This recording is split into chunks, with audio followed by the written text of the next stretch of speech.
हरे कृष्णा। ओम नमो भगवते वासुदेवाय नमः। आप सभी को रमा एकादशी की हार्दिक शुभकामनाएं। पौराणिक धार्मिक ग्रंथों के अनुसार भगवान श्री कृष्ण ने धर्मराज युधिष्ठिर को रमा एकादशी के बारे में सविस्तार पूर्वक कहा था। यह एकादशी कार्तिक मास के कृष्ण पक्ष में दीपावली के 4 दिन पहले पड़ती है। इसे रमा या रंभा एकादशी के नाम से जानते हैं। यह व्रत सच्चे मन से व्रत करने से वाजपेयी यज्ञ के बराबर फल मिलता है। यह एकादशी सबसे शुभ और महत्वपूर्ण मानी गई है।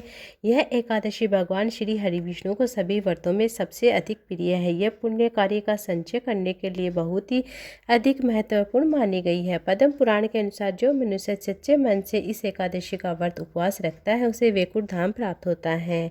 जीवन के समस्त समस्याओं से मुक्ति मिलती है। इस दिन भगवान श्री हरि विष्णु माता लक्ष्मी का पूजन किया जाता है। हमारे हिंदू धर्म में यह एकादशी इसलिए भी अधिक महत्वपूर्ण मानी गई क्योंकि श्री हरि विष्णु की पत्नी देवी लक्ष्मी का ही एक नाम रमा है। अतः यह एकादशी विष्णु को अति प्रिय है। मान्यता है कि इस एकादशी का व्रत करने से मनुष्य को सभी सुख ऐश्वर्य प्राप्त होते हैं, धन धान्य की प्राप्ति होती है। अतः दिवाली पूर्व आने वाली कार्तिक मास की कृष्ण पक्ष की जो एकादशी होती है वह रमा एकादशी होती है और एकादशी के दिन से ही धन की देवी माँ लक्ष्मी को प्रसन्न करने का सिलसिला शुरू हो जाता है। अब सुनते हैं रमा एकादशी की पौराणिक कथा। मुझे कार्तिक माह के कृष्ण पक्ष की जो एकादशी है उसके बारे में बताइए, सुनाइए। इस एकादशी का क्या नाम है? इसमें किस देवता का पूजन किया जाता है? इस एकादशी का व्रत करने से किस किस फल की प्राप्ति होती है? कृपया करके सविस्तार पूर्वक कहिए। भगवान श्री कृष्ण ने कहा, हे अर्जुन, कार्तिक मास के कृष्ण पक्ष की जो एकादशी है उसका नाम रमा एकादशी है। इसका व्रत करने से सभी पापों का नाश शमन हो जाता है, सभी पाप शमन हो जाते हैं। उसकी कथा इस प्रकार है, ध्यान से सुनना। पौराणिक काल में मुचुकुंद नाम का एक राजा राज्य करता था। वह इंद्र, वरुण, कुबेर और विभीषण आदि उनके सभी मित्र थे। वे बड़ा ही सत्यवादी और विष्णु भक्त था। उसका राज्य बिल्कुल ही निष्कंटक। उसकी चंद्रभागा नाम की एक कन्या थी जिसका विवाह उसे राजा चंद्रसेन के पुत्र शोभन से कर दिया था। वह राजा एकादशी का व्रत बड़े ही नियम से करता था। उसके राज्य में सभी कठोरता से इस नियम का पालन करते थे। एक बार की बात है कि शोभन अपने ससुराल आया हुआ था।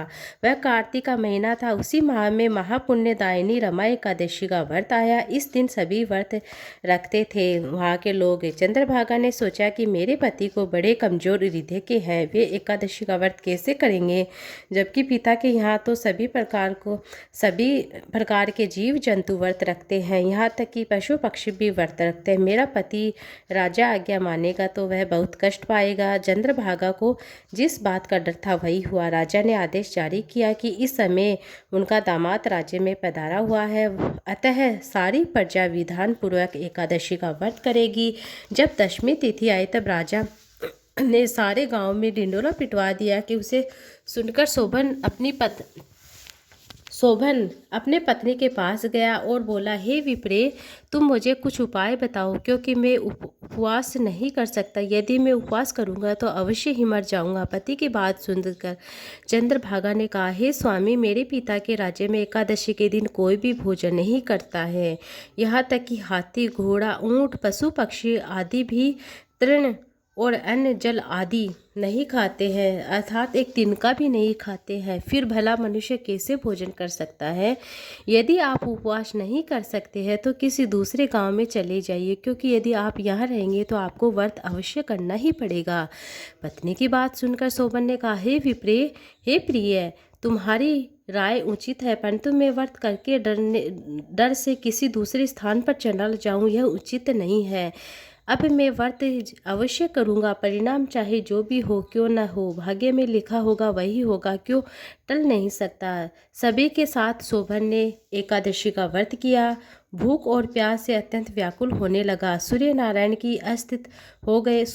अस्त हो जाते हैं। जागरण के लिए रात्रि भी हो गई। वह रात शोभन को असहनीय दुख देने वाली थी। दूसरे दिन सूर्योदय होते ही भूख प्यास के कारण शोभन के प्राण पखेरु उड़ जाते हैं।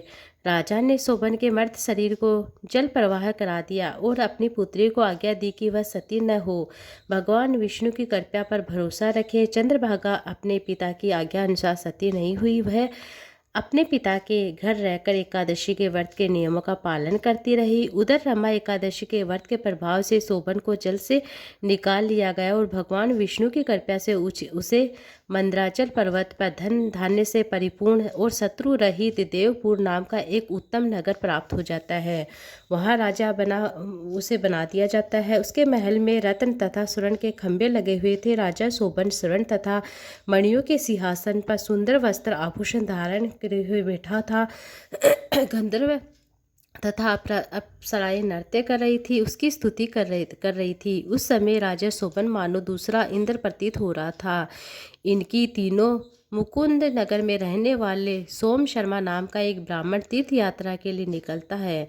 घूमते घूमते वह शोभन के राज्य में जा पहुंचता है। उसको क्या देखता है, वह क्या देखता है कि वह ब्राह्मण उसको राजा का जमाई मानकर उसके निकट गया। राजा शोभन ब्राह्मण को देखकर आसन पर से उठ जाता है, खड़ा हो जाता है। अपने अश्वसुर तथा स्त्री चंद्रभागा की कुशल क्षेम पूछने लगता है, उसे कुशलता का समाचार पूछने लगता है। शोभन की बात सुनकर सोम शर्मा ने कहा, हे राजन, हमारे राजा सकुशल है, आपकी पत्नी चंद्रभागा भी कुशल है। अब आप अपना वृतांत बताइए। आपने तो रमा एकादशी के दिन अन्न जल ग्रहण न करने के कारण प्राण त्याग दिए थे। मुझे बड़ा विस्मय हो रहा है। ऐसा विचित्र और सुंदर नगर जिसको न तो मैंने कभी सुना है न कभी देखा है, आपको किस प्रकार प्राप्त हुआ है। इस प्रकार शोभन ने कहा, हे देव, यह सब कार्तिक माह के कृष्ण पक्ष की रमा एकादशी के व्रत का फल है, वो जो मुझे प्राप्त हुआ है। इसी से मुझे यह अनुपम नगर प्राप्त हुआ है, किंतु यह स्थिर नहीं है, अस्थिर है। शोभन की बात सुनकर ब्राह्मण बोला, हे राजन, यह अस्थिर क्यों है और स्थिर किस प्रकार हो सकता है, सो आप मुझे समझाइए। यदि इसे स्थिर करने के लिए मैं कुछ कर सकता हूँ, कुछ उपाय कर सकता हूँ, तो मैं अवश्य करूँगा। राजन शोभन ने कहा, हे ब्राह्मण देव, मैंने वह व्रत विवश होकर तथा श्रद्धा रहित किया था, उसके प्रभाव से मुझे यह अस्थिर नगर प्राप्त हुआ। परंतु यदि तुम इस व्रत का वरदान राजा मुकुंद चंद की पुत्री चंद्रभागा से कहोगे तो वह उसको स्थिर बना सकती हैं। राजा शोभन की बात सुनकर ब्राह्मण अपने नगर को लौट आता है और उसे चंद्रभागा से सारा वृतांत कह सुनाया। इस पर राजकन्या चंद्रभागा बोली, हे ब्राह्मण देव, आप क्या यह दृश्य अपने आंखों से देखा है, क्या स्वप्न की बात कह रहे हो। चंद्रभागा की बात सुनकर ब्राह्मण बोलता है, हे राजकन्या, मैंने तेरे पति को शोभन तथा उसके नगर को प्रत्यक्ष रूप से देखा है, किंतु वह नगर अस्थिर है। तुम कोई ऐसा उपाय करिए जिससे कि वह स्थिर हो जाए। ब्राह्मण की बात सुनकर चंद्रभागा झट से बोलते हैं, हे ब्राह्मण देव, आप मुझे उस नगर में ले चलिए, मैं अपने पति को देखना चाहती हूँ। मैं अपने व्रत